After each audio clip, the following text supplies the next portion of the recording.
માયા કેરી ચાદર ઓડી પામે રે કશું નહીં જીવતો. હારે બે જ વસ્તુ આવવાની છે ભાઈ. હે દુખી થઈને કરેલા પુણ્ય, હે સાંભળજો ધ્યાનથી. આ કડવું સત્ય છે. હું આવી ગયો ને તમે આવી ગયા. પાછો ભાઈ બંધ બેસતી પાકડી ના ફેરતા ભાઈ નાયક સાહેબ. એ તો બીજી વાર પાછા બોલાવવાની ભજન કરો.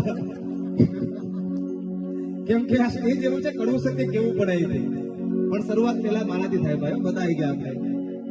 માયા કેરી ચાદર ઓડી આમે નહીં કશું એ જીવતું. હારે બે જ વસ્તુ આવવાની છે ભાઈ. એક રડી રડીને કરેલા પુણ્ય અને હસી હસીને કરેલા પાપ. કેમ મેં પેલા જ કીધું ભાઈ, માનવીને કબીર સાહેબે ખૂબ સરસ કહ્યું છે, મન મરે માયા મરે મર મર જાય શરીર.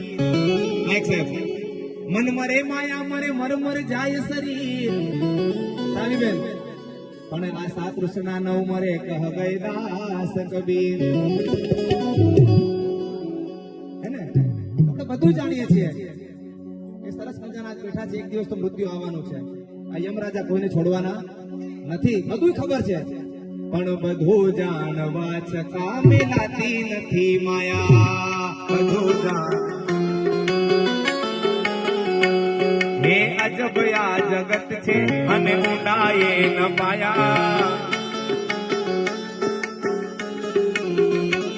પણ બધું જાણવા છતાં મિલાતી નથી માયા.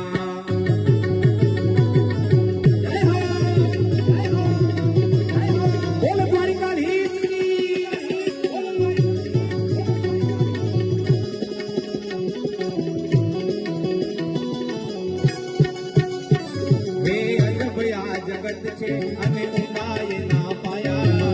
અજબ આ જગત છે અને ઊંડાએ ના પાયા. પણ બધું જાણવા છતાં મિલાતી નથી માયા.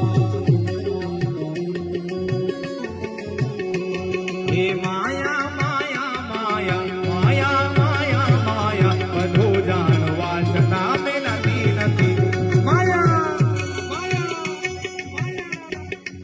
અને જેથી સમય સાથ છોડે ત્યારે બધા વેરી થાય છે.